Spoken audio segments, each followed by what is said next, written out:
काकी, हमने हमेशा सुना है कि रामायण महर्षि ने लिखी थी, पर आज मैंने कहीं पढ़ा कि एक हनुमान रामायण भी थी जिसे खुद बजरंग बली ने लिखा था, पर वो आज कहीं मिलती क्यों नहीं? क्या ये सच है कि हनुमान जी ने भी अपनी रामायण लिखी थी? अरे बहू, तूने बहुत गहरी बात छेड़ दी। हाँ। ये वो सच है जो बहुत कम लोग जानते हैं। सच तो ये है कि सबसे पहली और सबसे सुंदर रामायण खुद हनुमान जी ने लिखी थी। सच में? फिर वो दुनिया के सामने क्यों नहीं आई? क्या वो खो गई? खोई नहीं बहू, उसे खुद हनुमान जी ने समुद्र में फेंक दिया था। जब लंका विजय के बाद राम जी का राज्याभिषेक हो गया तो हनुमान जी हिमालय चले गए। वहाँ वे हर दिन अपनी यादों से, अपने नाखूनों से पहाड़ों की शिलाओं पर राम कथा लिखते थे। फिर उसे समुद्र में क्यों फेंका? क्या वो अच्छी नहीं थी? अच्छी नहीं, वो इतनी सुंदर और भावुक थी कि उसे पढ़कर पत्थर भी रोने लगते थे। जब महर्षि अपनी रामायण पूरी करके हनुमान जी को दिखाने पहुंचे तो हनुमान जी की लिखी कथा पढ़कर महर्षि जी की आंखों में आंसू आ गए। वे दुखी हो गए और बोले, हनुमान, तुम्हारी रामायण के सामने मेरी लिखी कथा तो फीकी पड़ जाएगी। आने वाली पीढ़ी तो सिर्फ तुम्हारी ही कथा पढ़ेगी, मेरी मेहनत तो बेकार हो गई। ओह, तो क्या हनुमान जी को बुरा लगा? नहीं बहू, हनुमान जी तो अभिमान से कोसों दूर हैं।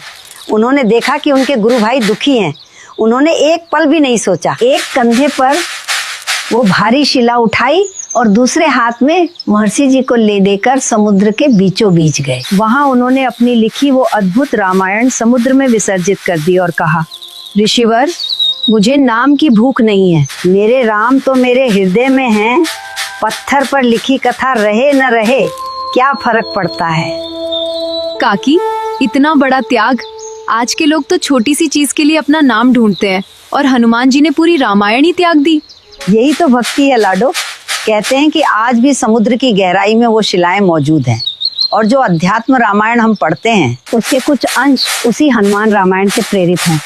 हनुमान जी ने सिखाया कि भक्ति दिखावे में नहीं, सेवा और त्याग में है। काकी, आपकी इन कहानियों में जो सुकून है वो कहीं और नहीं। क्या ऐसी और भी बातें हैं जो हमसे छुपी हुई हैं? अरे बहुत हैं। हाँ। कल तुझे बताऊंगी कि लक्ष्मण जी 14 साल तक क्यों नहीं सोए। हाँ। और उस नींद का कर्ज किसने चुकाया। सोचिए दोस्तों, जहाँ लोग नाम के पीछे भागते हैं वहाँ हनुमान जी ने अपना नाम ही त्याग दिया। यही सच्ची भक्ति है। राम राम दोस्तों, कैसी लगी आपको हनुमान जी के त्याग की ये अनसुनी कथा? अगर दिल को छू गई हो तो ऐसी और कहानियों के लिए हमें जरूर फॉलो करना। अगर आपको ये रहस्यमय कथा पसंद आई हो तो कमेंट में जय श्री राम जरूर लिखें, क्योंकि अगली कहानी और भी चौंकाने वाली है, लक्ष्मण जी की 14 साल की नींद का रहस्य।